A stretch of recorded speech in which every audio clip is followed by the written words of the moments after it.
Good afternoon, dear ladies and gentlemen. Today we have quite an unusual panel. I visit different forums quite frequently and I report at these forums very often. And what I notice is that young people can become successful very often. How to become a leader, how to become successful, what skills you are supposed to have, this is what our panel will be about. Now I would like to introduce our panelists. Probably today we are going to talk not that much about sport and innovations, but a lot about internal motivations.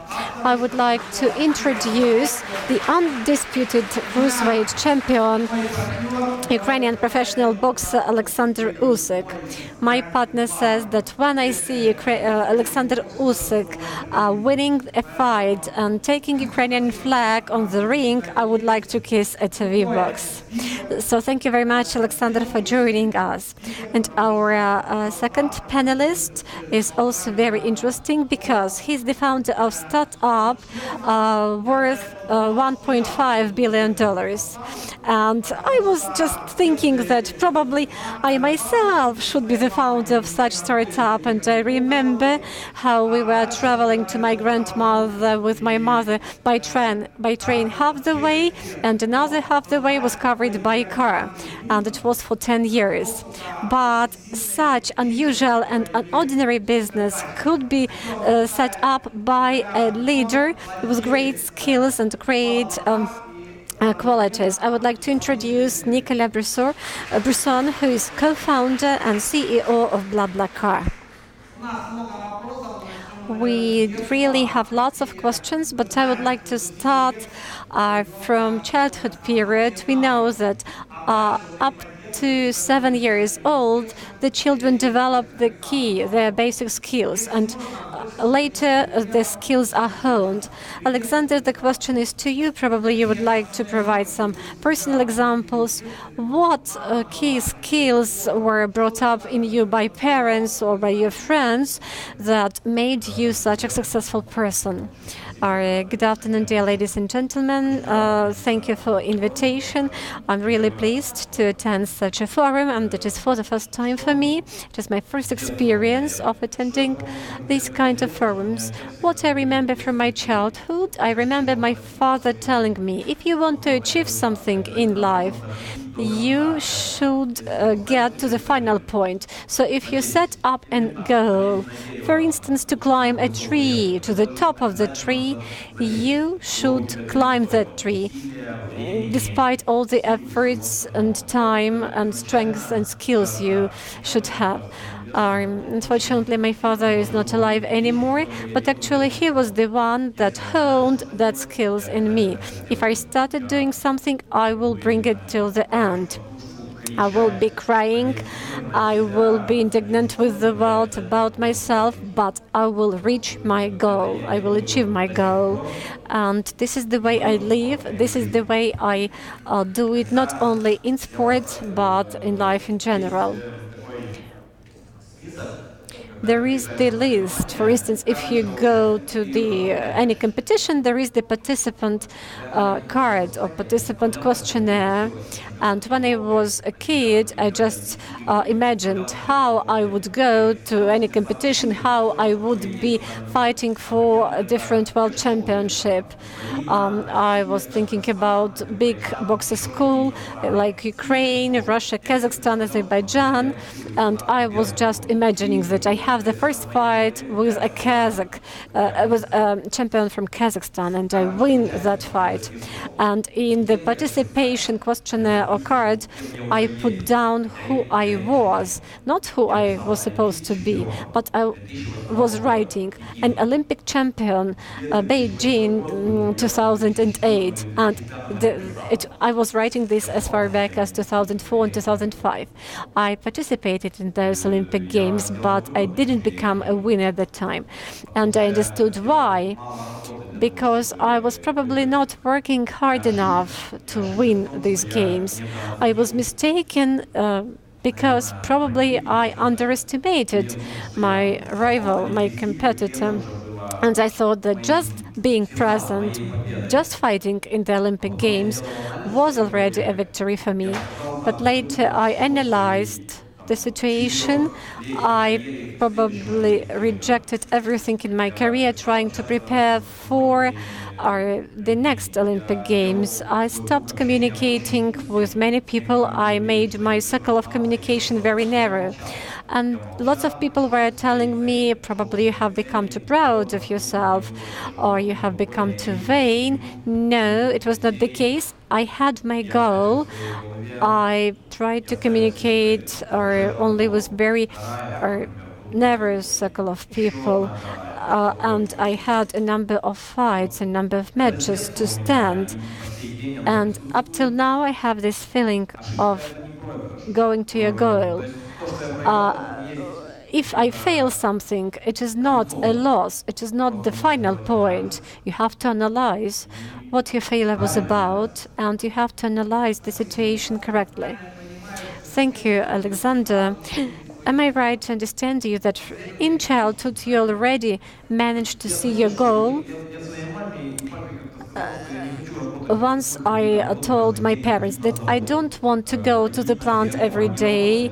My parents definitely had their jobs, and I said that I don't want to do it 5 days a week and have only 2 days off on Saturday and Sunday.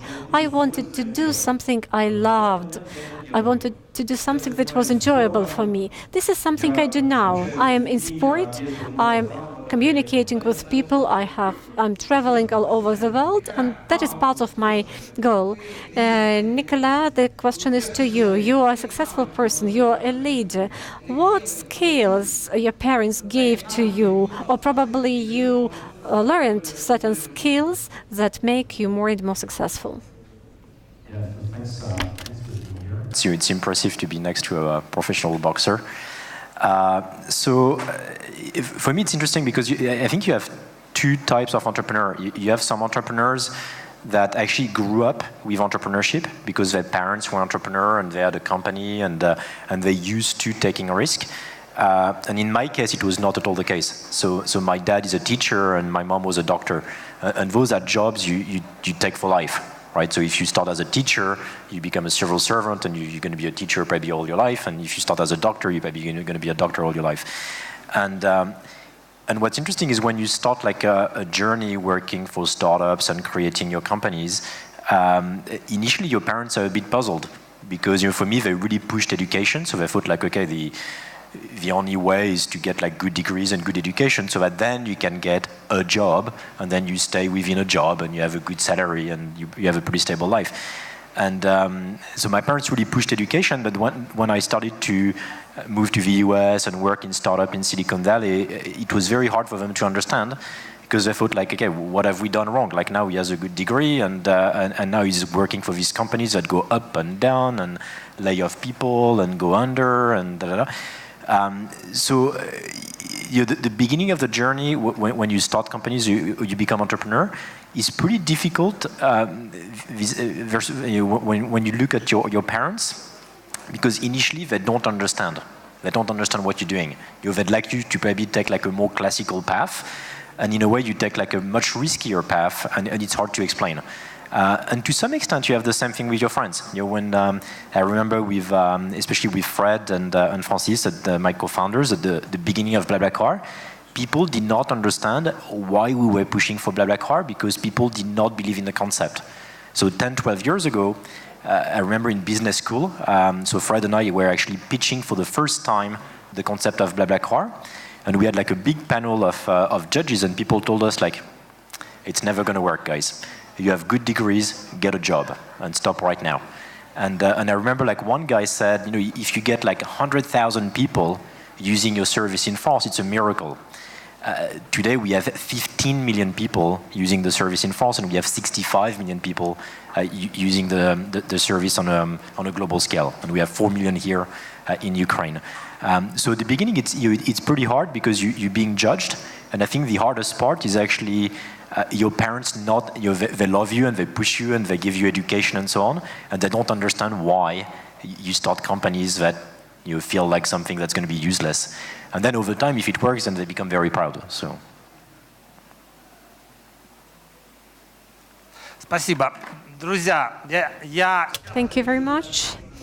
Dear friends, when I witnessed that people have sometimes very good projects, very good business plans, and when they face some difficulties, they already give up. And sometimes they give up just 5 minutes before or 5 seconds before they achieve success. So what is your way out when you face some difficulties? What lessons do you take from it?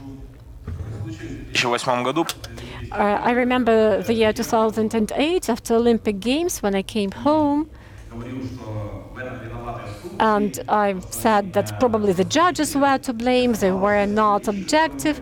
I took all my things, all my belongings, my cap, my boxing gloves, I put everything into my bag and I told my mother, okay, that's it, that's the end. I probably will go and have some study at some university. I'm not interested in sport anymore. And mother told my father, and my father said, okay, let's wait a bit. Just 1 week after, I talked to one of my trainees, actually one of my mentors, who told me an interesting thing. He said, once we really pause just one step before we achieve success. And he told me, if you are just make a pause here, you won't be able to finish to get to your goal.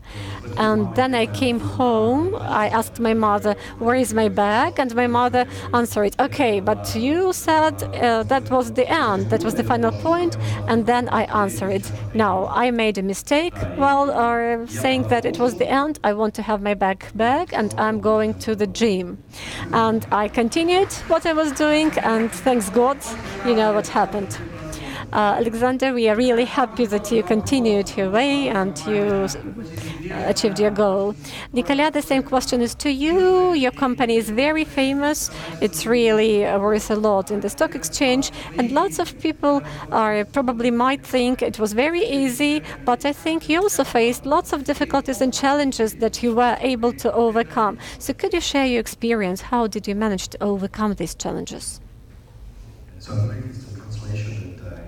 Like worth a lot on the stock exchange. We're not on the stock exchange yet, so I hope it's worth a lot, but not yet on the stock exchange. Я хочу уже купить ваши акции, честно. It's forward-looking. I just want to buy the shares. So I think it comes down to your relationship to failure in the early days. And probably one of the reasons Europe in general has not been very good in the past at creating startup and pushing for innovation is the relationship we have to failure, where you're during all your education, probably through your parents and going to school, you want to avoid failure. And if you think of an entrepreneurial journey of creating a company, and even still today at BlaBlaCar, you need to embrace failure, right? So failure needs to be okay, otherwise you're not going to take risk, and if you don't take risk, you're never going to create anything new. So it's something clearly I think we embraced in the early days, probably because out of the 3 co-founders, 2 of us actually lived in Silicon Valley, where people do embrace failure, so it's okay to fail and try again and fail and try again. Obviously you want to succeed at some point. And at BlaBlaCar, we have one of the internal values. So we have 6 internal values, and one of them is fail, learn, succeed. So it's always, we call that FLS, fail, learn, succeed. And essentially what we tell all the employees of the company, it's okay to fail, as long as you learn something. And obviously we have succeed at the end, because the goal of every business or every venture is to find your own success or success of the company. But I think relationship to failure is one of the big things. The other thing after that, which is difficult, is how long do you try and how long do you try to crack something? And there, if we're honest, there is no good answer. Because you're right that you said as an introduction that people give up too soon, and it's true in many companies. On the other hand, sometimes you need to realize something is failing, not working, realize failure, and pivot and do something else. And you have lots of stories of great companies that in fact had to pivot many times before they found success. Even for us with BlaBlaCar, I mean, we had to change the product many times in the early days in France because it was not taking off. When it comes to business model, we often tell that story, but we tried in France in the early days, we tried like 6 different business models. And every time we were like, okay, how do we make it work? We're going to try this, it doesn't work. Now we try that, it doesn't work. And after like 6 different, toying around with business model, okay, we found something that works where we help people transact online, and we found a good business model. So I think it's a mix of like obstination, but also recognizing failure and being able to learn from it and pivot pretty fast.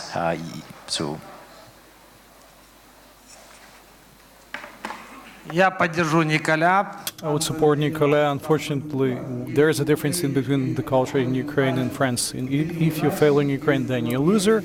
If in America you fail, then you're an experienced person. You've gained some experience. You are a valuable asset for the company.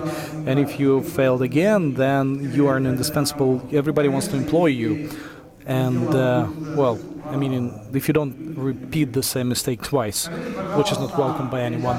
Now, tell me, I see quite often in the modern world a lot of trendy speakers telling that the strategies never work, business plans never work, and we make decisions on the spot. In my company, I have a strategy for half a year, I have a strategy for 10 years, and I am well aware that this strategy will be changed because technologies change, approaches change, I change, and I see the direction that we are heading to. Now you've reached great success. Do you have a strategy for half a year, for 10 years to come?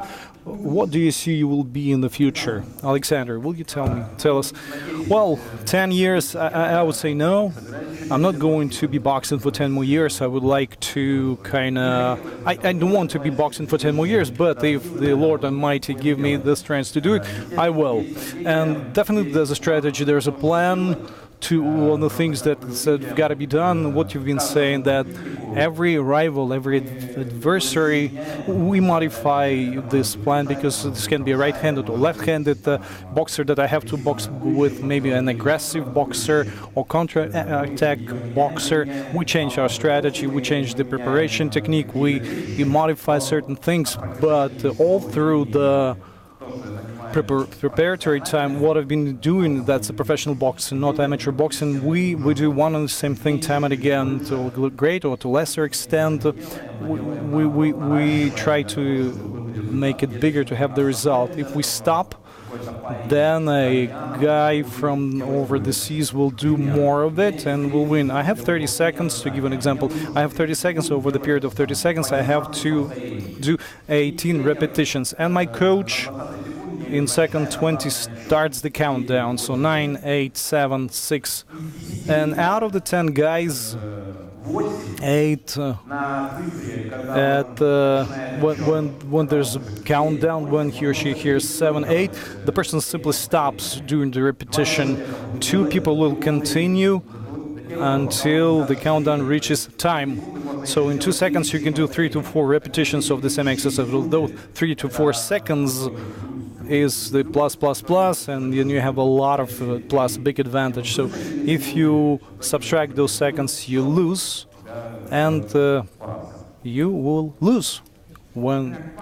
Nicolas, I would like to ask you the same question. You are a success, you have a successful company. You have a strategy to develop for half a year, for 10 years to go. What is the strategy? Tell us. Yeah, so for us, I mean, people often confuse like vision, mission, strategy, and tactics in a company. So clearly, we try to have like a long-term vision on how we do things and how we run the business.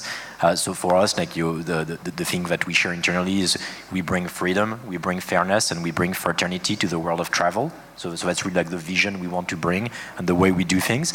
And that doesn't really change. So that's probably true now. It's probably going to be true next year. It's true in 5 years because that's kind of the DNA and the objective of the company.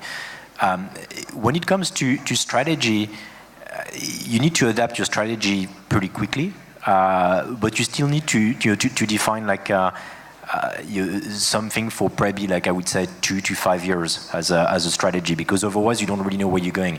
So for instance, if I look at BlaBlaCar over the last 4 years, our strategy was clearly becoming a global company. So we realized in 2012 that the service is working in France, and we see people using that and starting to do long distance carpooling in France.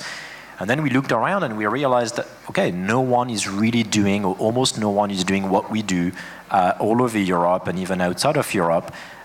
So our strategy was, okay, before thinking of even like rolling out the business model or trying to monetize and demonstrate that the business can become profitable and so on, we need to move very, very fast and create communities and launch that in at least all the European countries and even more. And that became like an obsession. So almost everything we did in the company from 2012 to 2016 was very much geared toward launching new countries.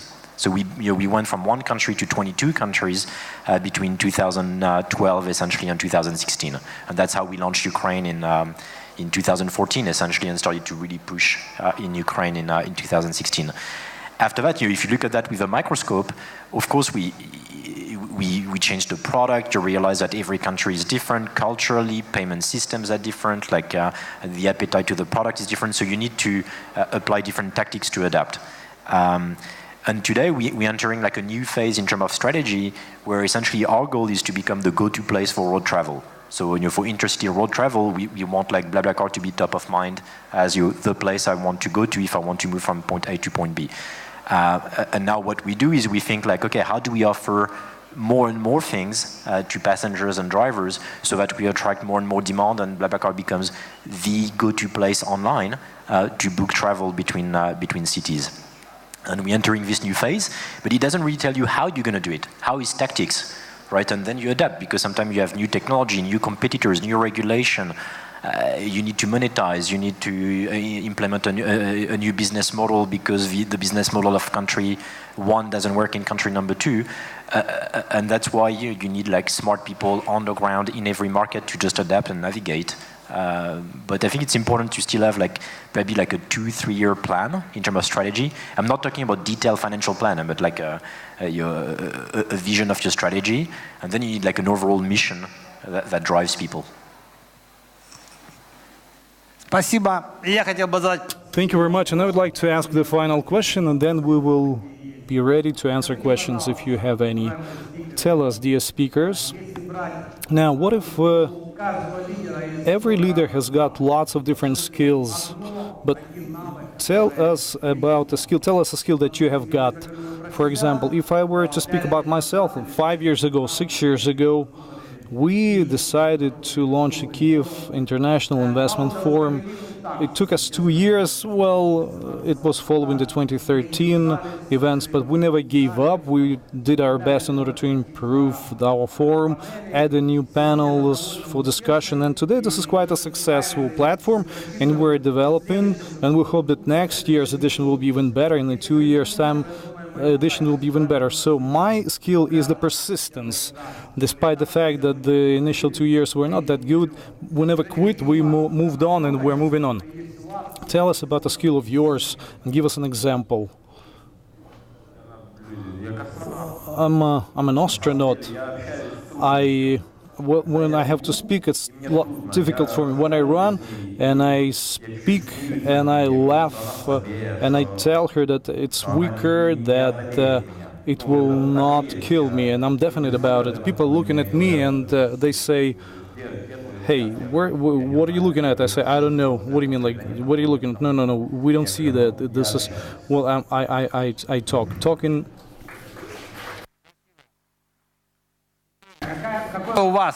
Nicolas, what is a skill or value that you have of a strong leader that helps you to go through difficulties? But give us only one. For me, it's quite similar to what you described for yourself. I tend to call that obsession. I think to be successful at something, you need to become a bit obsessed about like making it happen. And if I look at the way I push project in my life or through BlaBlaCar and so on, it's very much like sometimes I obsess about something. So international expansion, for example, that I just mentioned, was almost my only obsession at BlaBlaCar for 4 years. And everything was geared toward, we need to be number 1 in every country in the world as fast as possible. And you wake up with that, you go to bed with that, you think about that all the time, and you become a bit obsessive. And then you shift your obsession to something else and you keep on going. So yeah, I think it's pretty rare to find like good entrepreneurs that don't end up being obsessed about their product or their strategy or something.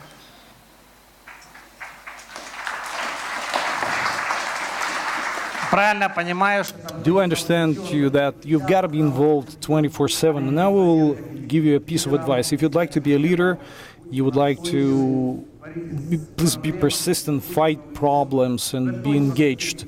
And definitely you will be successful, and the success of each and every one of you depends on the on economical independence of our country. Thank you very much for part one of our talk show, and if you have any questions, feel free. This is the second part of our talk show. Okay, Victor. Thank you very much. And I'd like to ask everyone, how many friends do you have? Now, let me count.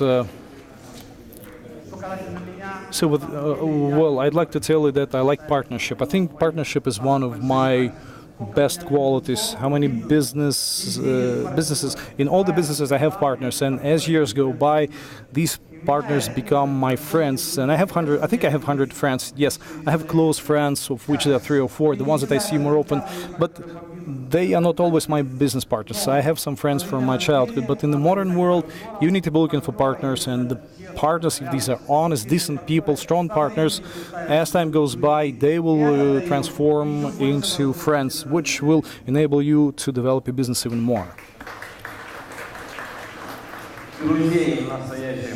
True friends, I don't think you can have a lot of true friends, and this is that's like a small, modest, friendly family. I have lots of acquaintances, I have lots of people who do who help me to achieve my objective, and all through my life I learn from them. They teach me. So there are people who are older than I am, there are people who are the same age as I am. So I have lots of acquaintances, but I have only a few friends. But those friends are true ones. Tough question. So on Facebook, I have lots of friends, and but I don't know them very well. No, you're like real friends. I think like in your life you don't have that many. It's probably like a handful of true friends that you've been knowing for a long time, and you can really gauge friendship only in tough times. So when things go well, especially in a business environment where you spend your time actually working and so on, you have lots of friends. But like real friends are probably people that went through like tough phase actually with you. So.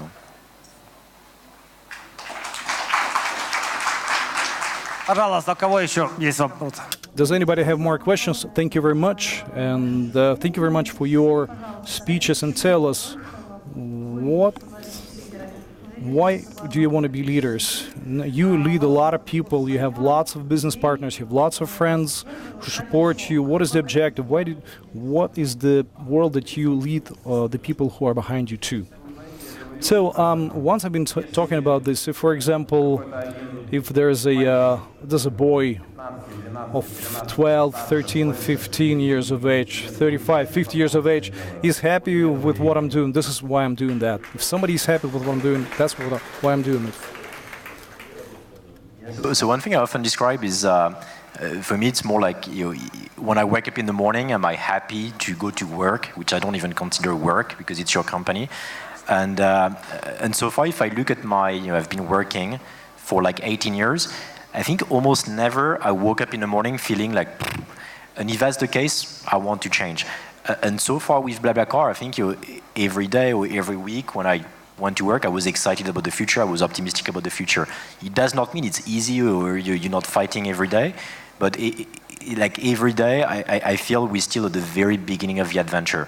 So, and I've been saying that for 10 years, and today, when I think of BlaBlaCar in Ukraine, when I think of what we could do and the potential of like sharing cars around the world, I think we're still very, very, very tiny.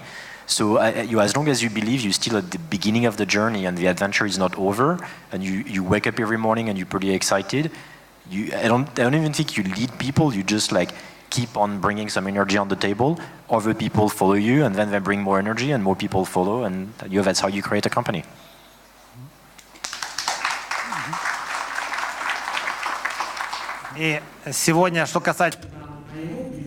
And if we talk about my business, what drives me is reaching the goal rather than financial point. I try to create new opportunities. I try to create new environment, the environment where young talents, young companies may achieve success. And if I am a panelist here, and if you take some lessons from this panel, if you implement it, and if you become successful, this is what is there for me. Thank you. The question, first of all, thank you for discussion. Nicolas, Ukrainian Institute of the Future. Leadership is great, it's cool, it inspires, but now we hear the word ecosystem, and it requires better interaction between leaders. So the question is to you, how can we make leaders interact more with each other? How can we bring up solidarity in order for the leaders to achieve critical mass? Almost a political question, I would say. Alexander, what about you? I think that the highest function of the leader is to generate other leaders. We have to share our knowledge, our skills.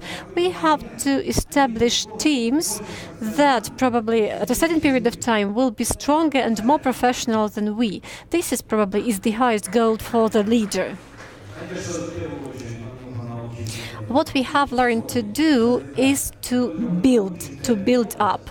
The moment we learn how to do it, the moment we become successful. Because what we do is we do something for ourselves and we want to have it here and now. It cannot be like that. A child is born and it fails.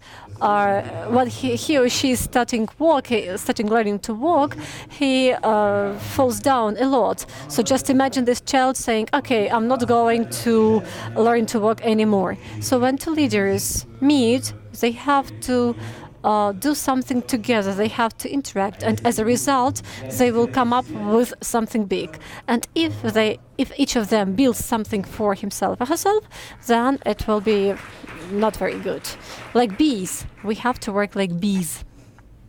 We'll talk about like the sector I know, which is like startups and technology.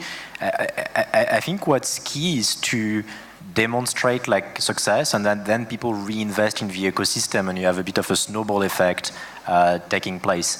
So if you look at the place on earth where you have probably the most technology companies and startups, it's obviously in Silicon Valley. And that's that's where I started my career.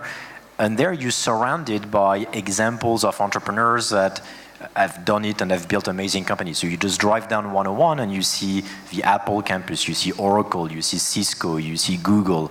And you realize that over there, if you start a company, you can talk to people who have been there, done that. You can find angel investors, you can find like good, very smart employees, and so on and so on. So I think what's critical in any country, and specifically in Ukraine, is that like the first successful entrepreneur, number one, stay in Ukraine. Number two, reinvest in the ecosystem as example of success.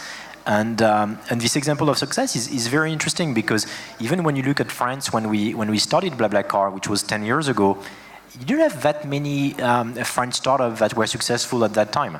So it's hard to identify, because you cannot find like peers that tell you, yeah, it's okay, you know what, you can create that company and it's going to work and because you don't have that many examples. So I think what's important is sharing that knowledge within the ecosystem. When you've been successful, reinvesting in the ecosystem.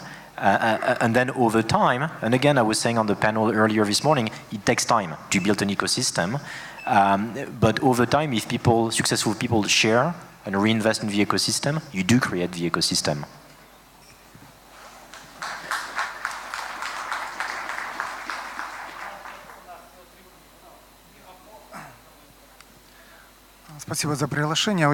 Thank you for invitation. A very interesting panel. You are leaders, undoubtful leaders. What is money for you? I mean, as a financial tool. Money is a tool and a mechanism to achieve success, nothing else. We use money in order to reach our goal. That's it.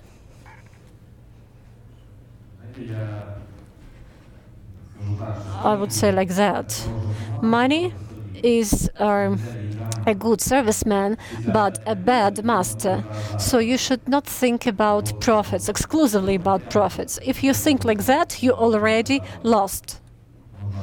You should think what you can do, and if you do it, money will be your profit.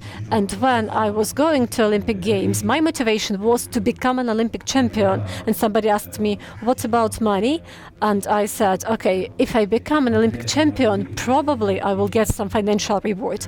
But isn't it motivating you? And I said, no, what motivates me is the Olympic title and Olympic gold medal.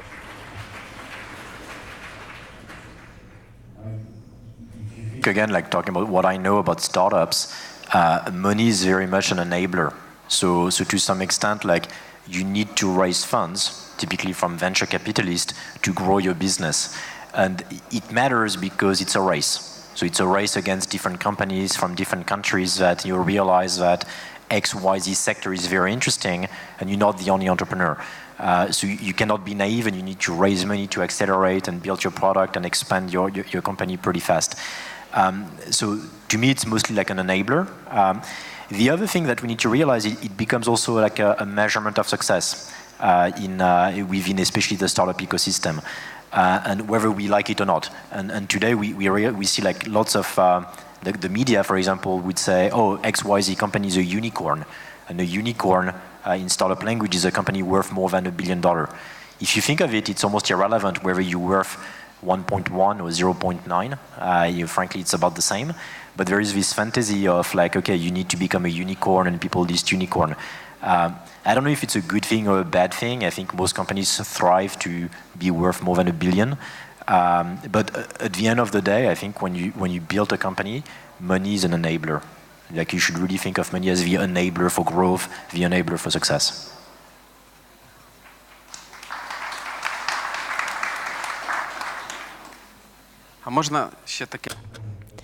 I have such a question. Mr. Khmelnytsky, I was present in the morning at one of our early sessions, and I see that your wife is also present here. And the question is to all the participants of the panel. What is the role of your wife, of your women, in your becoming a leader and in your achievement of success? Okay, you have such a question. Difficult question. Definitely, my wife deals with education, and it's very interesting for me because whatever we are doing, be it army, be it economy, be it sports, everything depends on educating our children. And it's interesting for me to know what are new methodologies, what are new techniques in education, how can we apply them in business. Sometimes we share this knowledge with my wife, and this is again what motivates me. I would talk about my wife. Her name is Catherine. I have known her for a long period of time, and we have been married for a long time. And she brings up 3 kids. We have 3 kids, and I know that she supports me a lot because I know that my kids are fine. They go to school, they go to kindergarten, they are happy. She supports me in everything I do. And sometimes she says, probably you should not do this. And I tell her, no, I should do this because I know it works. So she's my love, she's my support. I didn't realize I was supposed to talk about that on a panel. I didn't realize panels were like that in Ukraine.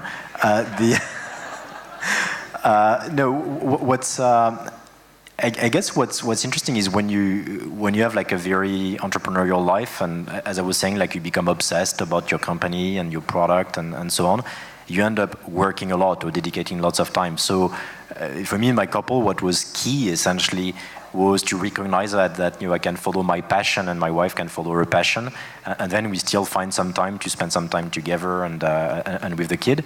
But it's something you need to be pretty clear and pretty honest about, I guess, in your relationship, is the fact that you're probably going to be consumed by your passion and your business, and it probably means you're going to travel a lot and you're going to spend a lot of time. And through like the different relationships I had, I realized that unless you're very, very transparent at the beginning about the fact that you want to do that, it's not going to work. So I learned that through, I was talking about failure, lots of fail, learn, succeed in terms of relationship as well. И последние вопросы, мы будем заканчивать. Please, the last question, and we finish. Thank you very much for such a great panel, for the possibility to listen to you and to communicate with you. We have heard about perseverance and persistence and overcoming challenges. This is something what we expect. The question is to you as males, the role of intuition. Does intuition play a certain role in your life? Does it guide you? Do you listen to your gut feeling? Or analysis, systematic work and discipline is something that makes you successful? I'm an Orthodox, I'm a religious person. I try to ask God to help me, to mentor me, to give me right thoughts, and to teach me what is right, what's wrong.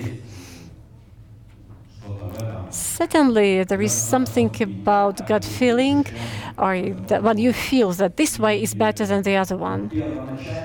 And the initial idea that comes to mind, this is something I usually believe in, because all the rest are already doubts, hesitations, probably I should do this or that. So if the first idea comes to your mind, you should follow it. If you fail, okay, you should try again. And you can try as many times as you may, until you achieve your goal. And for me, I'm an engineer by background. I studied physics, so I believe in numbers and analysis, and generally I was always pretty good with numbers.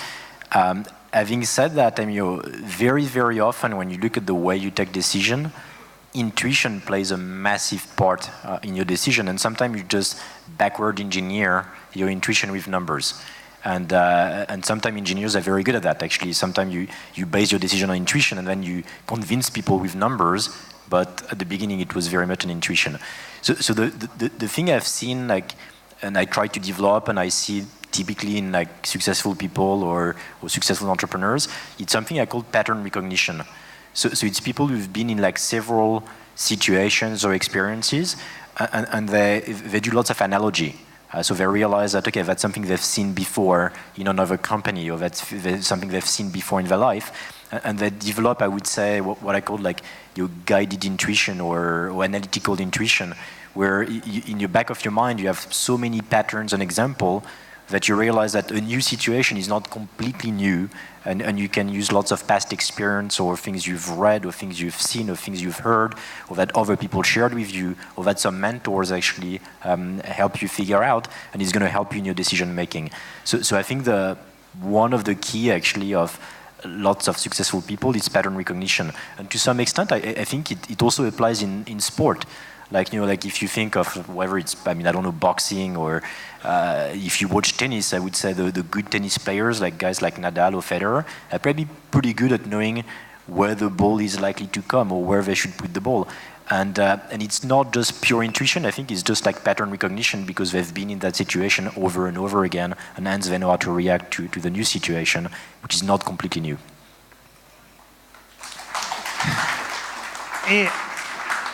And before we wrap up this panel, I would kindly ask our speakers, in 1 minute, just give us a recommendation to our friends, partners, colleagues, what to do, what do the leaders have to do in the modern world, what skills do we need to have, how do we have to behave in tough situations.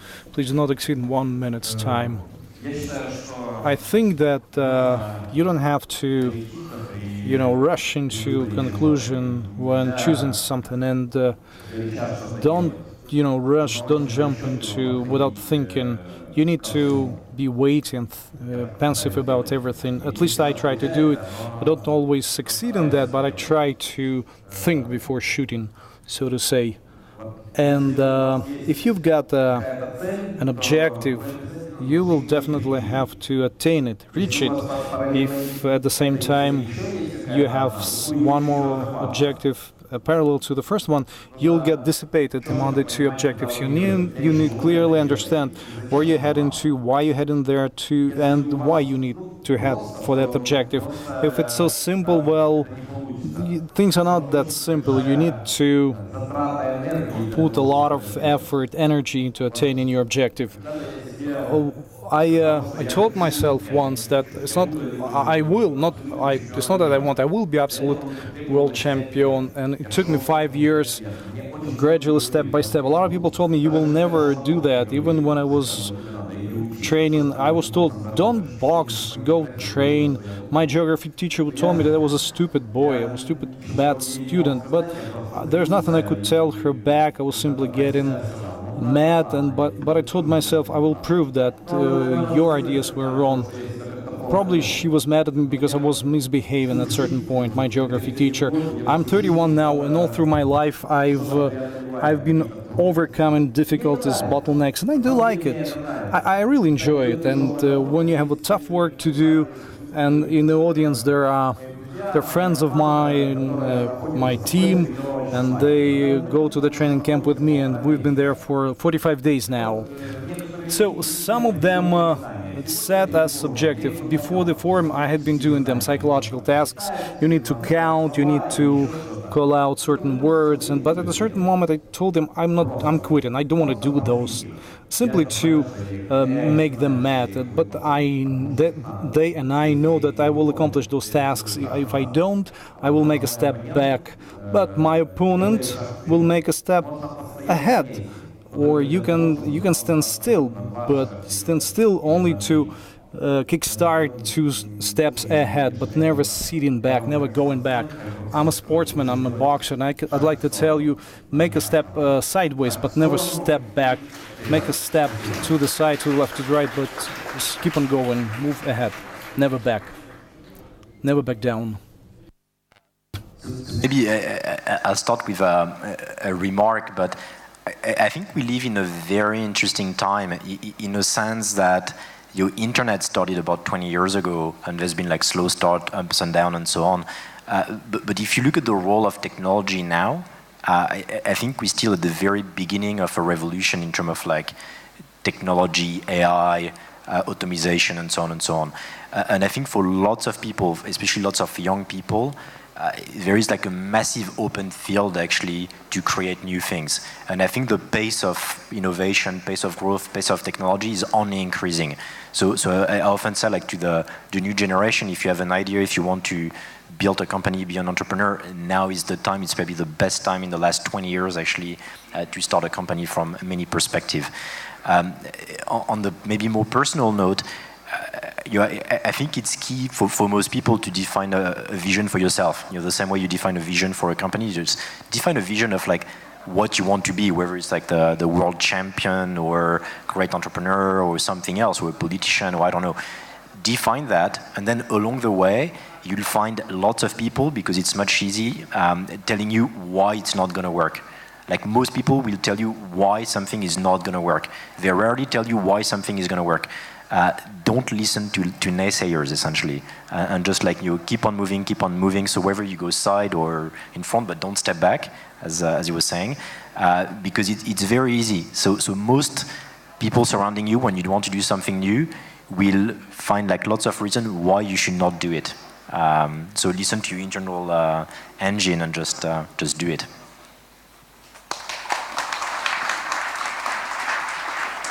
Уважаемые коллеги, dear colleagues, it doesn't matter what you do. If you're a sportsman or a high-tech specialist, or you build plans, set real objectives that you can attain, develop strategy. We're all well aware that the world is changing, so will our strategies. Reach out for the success, and once you are successful, set new objectives, overcome challenges, obstacles, never stop, because life is motion.